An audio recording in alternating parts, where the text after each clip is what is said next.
মোৰ নাম বা আমাৰ পৰিয়ালৰ নাম যদি কেনেবাকৈ কাটা যায়, হিমন্ত বিশ্ব শৰ্মা আপোনাক আমি আঙুলি টুৱাই কৈ দিছো, দৌৰাই দৌৰাই বিজেপি মানুহক কিন্তু আমি পিটিম। নমস্কাৰ। যোৱাকালি অসমৰ মুখ্যমন্ত্ৰী ডক্টৰ হিমন্ত বিশ্ব শৰ্মাই এছআৰ স্পেচিয়েল ৰিভিজনৰ নামত যি ধৰণে সাম্প্ৰদায়িক বক্তব্য ৰাখিছে, ই অত্যন্ত গৰিহণাযোগ্য কথা।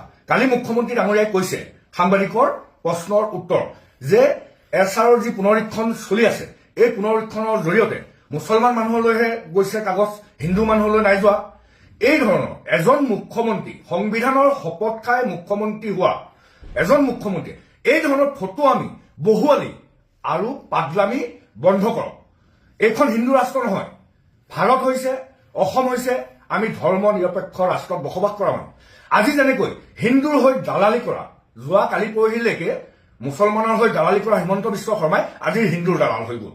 কাইলৈ যদি কেনেবাকৈ যদি বদৰুদ্দিন আজমল অসমৰ মুখ্যমন্ত্ৰী হৈ যায়, মুখ্যমন্ত্ৰীটো নহয়, মই উদাহৰণ দিছো, যদি বদৰুদ্দিন আজমল মুখ্যমন্ত্ৰী হয়, হিন্দু মানুহলৈ যদি এনেকৈ মিছা কাৰণ নটিচ পঠায়, আমাৰ কথা হ'ল হিন্দু মুছলমান নহয়, আমি সকলোৱে ঐক্যবদ্ধভাৱে এখন সমন্বয়ৰ অসম বিচাৰো। আৰু এই অসমত হিন্দু মুছলমানৰ নামত যি ধৰণৰ অভদ্ৰামী, যি ধৰণৰ ক্ষমতাৰ কাৰণে, নিজৰ ক্ষমতাৰ কাৰণে ক্ষমতাই মূৰত ধৰি এই ধৰণৰ কাম কেতিয়াও মানি নলওঁ।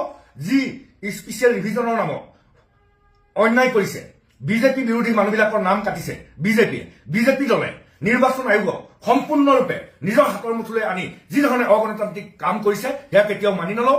মোৰ নাম বা আমাৰ পৰিয়ালৰ নাম যদি কেনেবাকৈ কাটা যায়, হিমন্ত বিশ্ব শৰ্মা আপোনাক আমি আঙুলি টুৱাই কৈ দিছো, দৌৰাই দৌৰাই বিজেপি মানুহক কিন্তু আমি পিটিম। নমস্কাৰ। যোৱাকালি অসমৰ মুখ্যমন্ত্ৰী ডক্টৰ হিমন্ত বিশ্ব শৰ্মাই এছআৰ স্পেচিয়েল ৰিভিজনৰ নামত যি ধৰণে সাম্প্ৰদায়িক বক্তব্য ৰাখিছে, ই অত্যন্ত গৰিহণাযোগ্য কথা। কালি মুখ্যমন্ত্ৰী ডাঙৰীয়াই কৈছে সাংবাদিকৰ প্ৰশ্নৰ উত্তৰ যে এছআৰৰ যি পুনৰীক্ষণ চলি আছে, এই পুনৰীক্ষণৰ জৰিয়তে মুছলমান মানুহলৈহে গৈছে কাগজ, হিন্দু মানুহলৈ নাই যোৱা।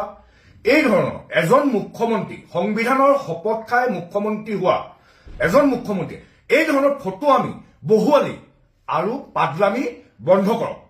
এইখন হিন্দু ৰাষ্ট্ৰ নহয়, ভাৰত হৈছে, অসম হৈছে, আমি ধৰ্ম নিৰপেক্ষ ৰাষ্ট্ৰত বসবাস কৰা মানুহ। আজি যেনেকৈ হিন্দুৰ হৈ দালালি কৰা, যোৱা কালি পৰহিলৈকে মুছলমানৰ হৈ দালালি কৰা হিমন্ত বিশ্ব শৰ্মাই আজিৰ হিন্দুৰ দালাল হৈ গ'ল। কাইলৈ যদি কেনেবাকৈ যদি বদৰুদ্দিন আজমল অসমৰ মুখ্যমন্ত্ৰী হৈ যায়, মুখ্যমন্ত্ৰীটো নহয়, মই উদাহৰণ দিছো, যদি বদৰুদ্দিন আজমল মুখ্যমন্ত্ৰী হয়, হিন্দু মানুহলৈ যদি এনেকৈ মিছা কাৰণ নটিচ পঠায়, আমাৰ কথা হ'ল হিন্দু মুছলমান নহয়, আমি সকলোৱে ঐক্যবদ্ধভাৱে এখন সমন্বয়ৰ অসম বিচাৰো। আৰু এই অসমত হিন্দু মুছলমানৰ নামত যি ধৰণৰ অভদ্ৰামী, যি ধৰণৰ ক্ষমতাৰ কাৰণে, নিজৰ ক্ষমতাৰ কাৰণে ক্ষমতাই মূৰত ধৰি এই ধৰণৰ কাম কেতিয়াও মানি নলওঁ। যি স্পেচিয়েল ৰিভিজনৰ নামত অন্যায় কৰিছে, বিজেপি বিৰোধী মানুহবিলাকৰ নাম কাটিছে বিজেপি দলে নিৰ্বাচন আয়োগক সম্পূৰ্ণৰূপে নিজৰ হাতৰ মুঠিলৈ আনি যি ধৰণে অগণতান্ত্ৰিক কাম কৰিছে, সেয়া কেতিয়াও মানি নলওঁ।